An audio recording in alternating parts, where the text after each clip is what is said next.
Rather than Manchester United are linked with a very, very, very exciting move for Carlos Baleba. We need a midfield destroyer, someone to knit together defence and attack and help us when we are being transitioned on, because we get mullered, don't we? Now, Carlos Baleba is sensational. He's leading across Europe when it comes to tackles, interceptions, front foot pressing, that sort of stuff. Very, very easy to see why United want him. The problem that United have got in trying to get him is he plays for Brighton, and Brighton are extremely well run. And there's not many angles that you can go to try and get him to kick off, cause a fuss. I don't really like doing that anyway, and come and try and sign for Manchester United. So what are our options? Well, our options might be look at an alternative.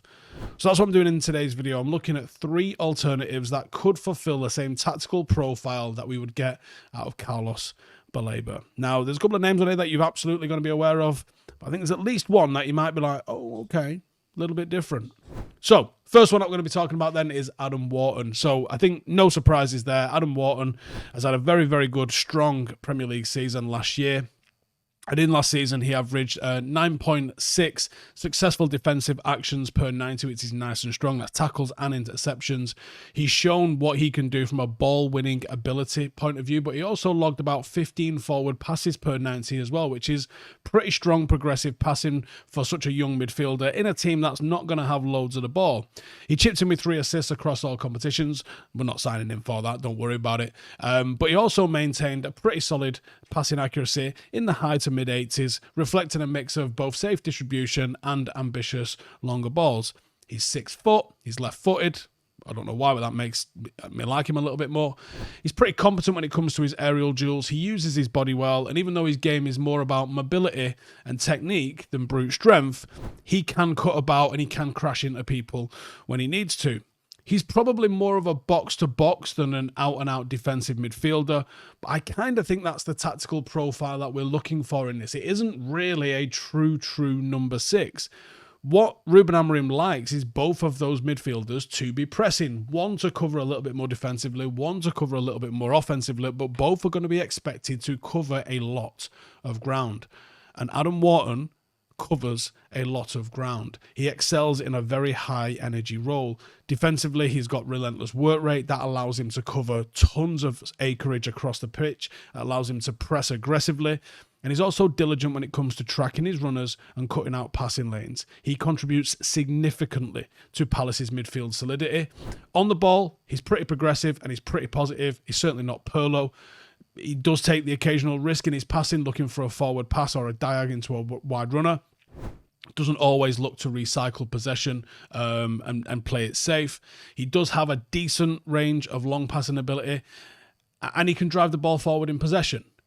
Wouldn't say he glides past people, but he's got some wheels on him. Mentally, it looks like he's got really good composure for his age, and he's adapted to the Premier League tempo with good decision making, and he's stood out in what is a fairly ordinary Palace side. As we mentioned there, experience. He's got plenty of Premier League experience. He's also, prior to that, amassed a load of games in the Championship with Blackburn. He has also picked up a senior England cap as well.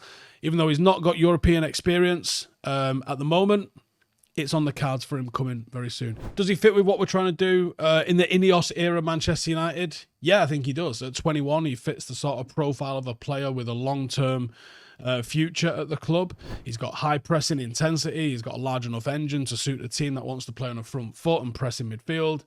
With good coaching, he could be moulded into that defensive midfielder. I think he's got the positional discipline. I think he's got the versatility to play a number of roles. He's pretty good in the build-up. He would be a homegrown English talent. So there's a lot of boxes that are getting ticked here for what United are looking for.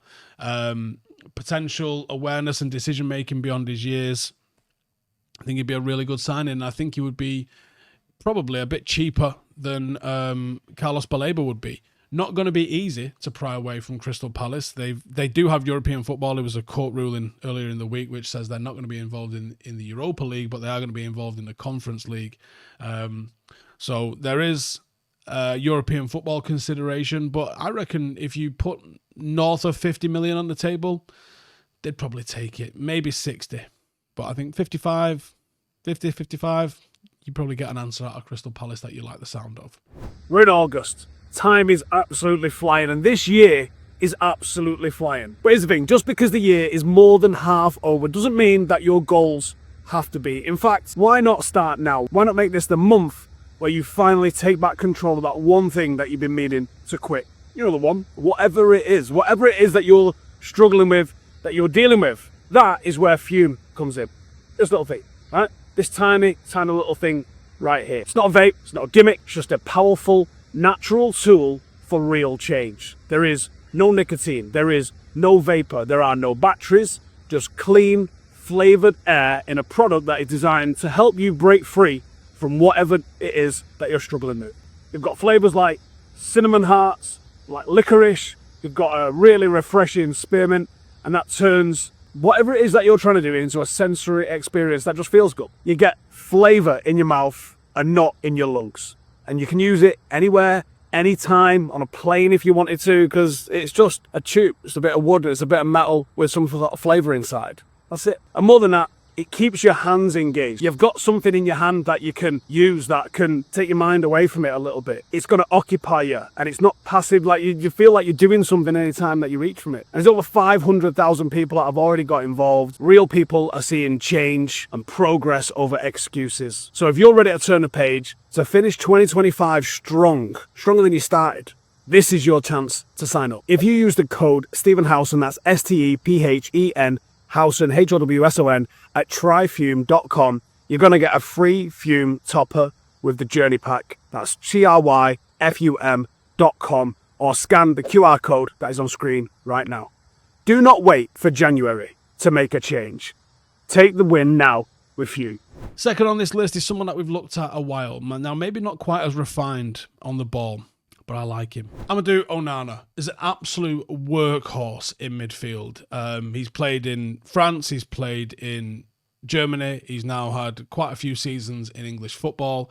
He is a real anchor. We see him with an unbelievable amount of pressures per 90 in the mid to high teens. Like when Aston Villa are playing anything like deep, he's the one that's looking to actively break out of that and close down opponents that are playing in front of him. He's 6'4". He's absolutely dominant in the air. He wins 3 aerial duels per 90. He has got a very, very solid success rate thanks to that height and his strength. His pass completion is probably a little bit more conservative. You're looking at about 85% pass completion and a modest sort of rate of progressive passes. He's looking at 2 to 3 forward passes per 90. Quite a lot less than some of the more creative midfielders. Shows that his role is a disruptor and a destroyer rather than any sort of deep line playmaker. But he does have an ability to carry the ball forward, which doesn't show. When you see that he's missing progressive passes, he does have progressive carries, and that's a little bit of a different thing as well.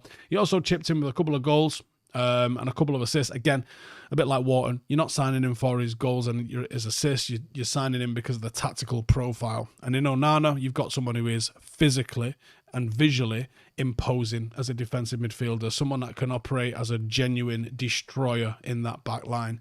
Defensively, he's all about the duels and he thrives in them. He uses long legs and the strength that he's got to make tackles, to make interceptions, and he regains possession in midfield all the time for Aston Villa, and he did a similar job at Everton as well.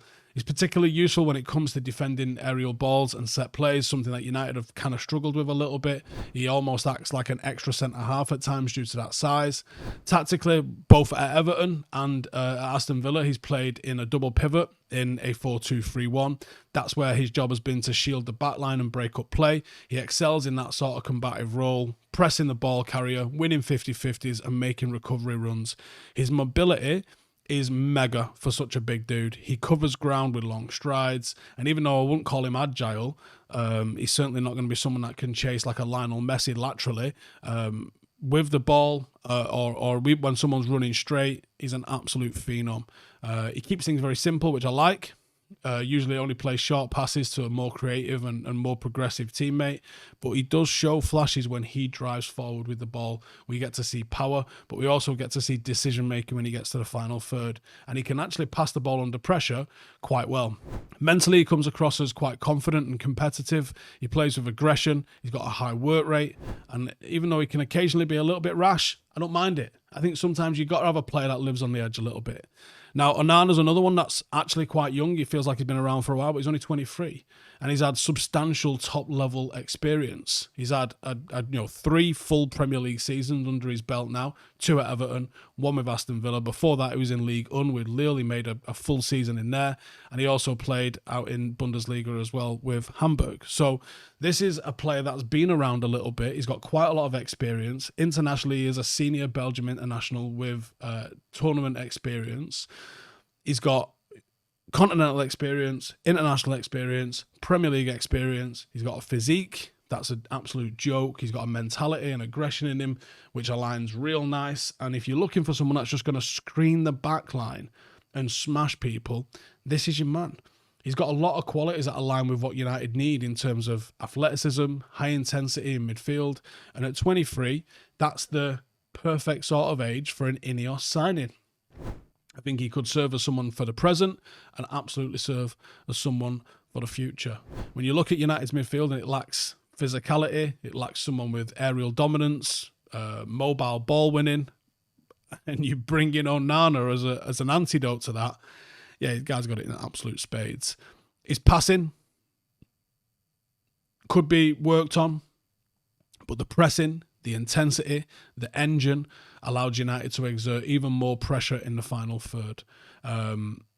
He is tall, he is combative, and I think he would really complement United's existing options really, really well.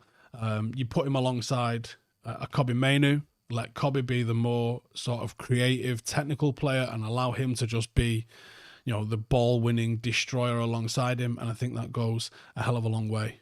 In terms of availability and cost, Aston Villa have got some PSR and affordability issues going on at the moment. I think a bit similar to Wharton, if you put 50, 55 million on the table, maybe 60 million on the table, I think you walk away with him. I think that would be absolutely and more than enough. And I think you try and take advantage of the fact that Villa want to strengthen in other areas and try and nick him from them a little bit. And then finally, here's the interesting one that maybe hasn't caught so much attention. That's Florentino Luis from Benfica, Portuguese, 25 years of age. And he's really starting to solidify a reputation as one of Europe's genuinely elite defensive midfielders. He's had another strong season at Benfica. Across the 24-25 season, he saw 3.5 tackles, 2 interceptions per 90, which is a really high defensive output. Makes him a constant ball recovery presence in midfield.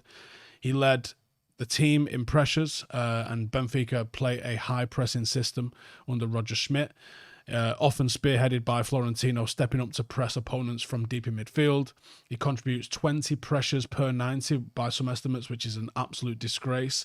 His defensive work is clean. He seldom overcommits. He's someone that has a relatively low foul rate, so he's not out here crashing into people and smashing them. In possession, he keeps things nice. He's got over 90% pass completion, and his passing game is short, medium exchanges. He is someone that's going to look to recycle possession.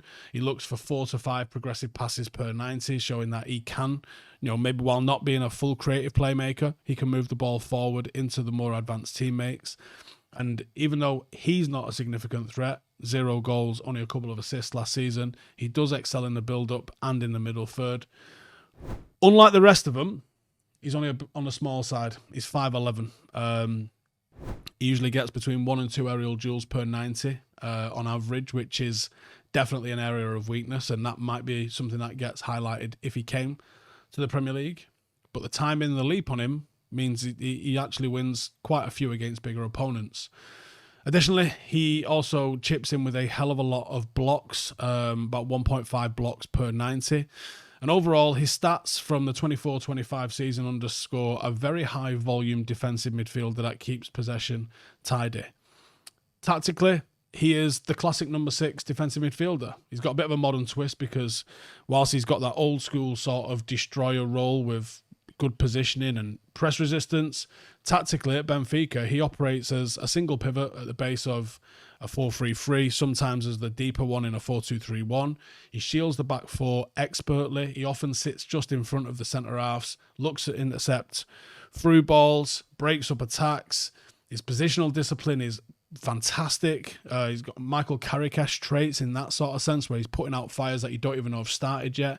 He rarely gets caught out of position, and he anchors a midfield that allows everyone else to bomb forward and play a little bit of a giddy football. He is referred to occasionally as the octopus because he's got this ability to extend his legs into tackles to recover the ball nice and clean, and his tackling technique and the timing of the tackles is absolutely superb. It allows him to win duels without making fouls. Like I said, he doesn't make a lot of fouls, and in Benfica's aggressive pressing system, he is the key. He is often the one that steps up to press opponent midfielders as soon as they receive the ball. He often regains possession in very advanced positions, often forcing hurried passes from opposition. And despite the fact that he's primarily part of the defensive remit, he's very, very comfortable when he's on the ball. Very, very comfortable on the ball. Makes himself available for passes from the back. Makes himself available for passes to be able to recycle the ball. Wouldn't call him a line-breaking dribbler, but he can carry the ball into space quite well. If an opponent backs off, he will take the opportunity to do so. He's very composed, very mature in his reading of the game, and he's won the Under-17 and Under-20 World Cup with Portugal. Comes across as a bit of a leader, bit of an organiser, potentially play well alongside Bruno Fernandes, being a fellow countryman, and Delo as well. Definitely someone that goes for the simple pass every time, rather than going for the giddy ones. He definitely is someone that's going to look to try and keep possession. That means he would need someone who was a creative partner next to him. Kobbie Mainoo, Bruno Fernandes. And physically, he's pretty quick over the short distances. He's certainly no Onana, but he's pretty quick, even if I wouldn't call him physically dominant. Now, experience-wise, 25 years of age, over 100 senior club appearances for Benfica in a top flight. He spent some time on loan at Monaco and Getafe in La Liga, so he's played about a little bit.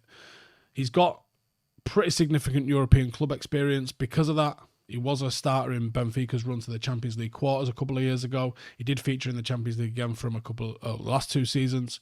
It means he's been tested against the elite midfields, and he's pretty battle-hardened. He's played in some hostile environments, in big games, in domestic derbies and European knockouts, and he's held his nerve. Unlike Wharton, I think he could arrive with the experience of a player that's been integral to a title race. He's also had Champions League night experience, which I think bodes really well. And from a tactics and fit point of view, the Ineos vision, he could be another one that is a bit more of a Casemiro replacement. Someone that can be a defensive midfield anchor, someone that under Ineos makes sense. In terms of the price, the release clause on him is 120 million euros. I don't think you need to get anywhere near that. I think you can half that. I think £50 million sort of range would be enough to bring him in. There has been Premier League interest in him previously. Fulham have had a bit of a sniff around him. Other top clubs in Spain and England have had a look at him. Realistic availability comes down to whether United are willing to meet Benfica's demands. I don't think you need to go anywhere near his release clause, but Benfica do have a habit of getting some really good cash out of their signings. So let me know who you think. Adam Wharton, Florentino Luis, or Amadou Onana. Out of those, who do you think would be a good fit? And are any of them viable alternatives to Carlos Baleba should United not be able to get him over the line? Cheers for tuning in. See you in the next one. Laters. Hey, thank you for watching the video. If you are new around these parts, then don't forget to subscribe. My channel is proudly supported by my community on Patreon. If you'd like to get a little bit of extra content, a Discord group, meetups, five-a-side games, weekly podcasts, behind the scenes, and even an occasional bit of transfer news as and when I get it, then for the price of a pint, you can show your appreciation for the content that we make and get some goodies for doing so as well. Check the link in the description or click the button right here. You'll also find all of my socials here too if you want to follow me on any of those platforms. Nice one.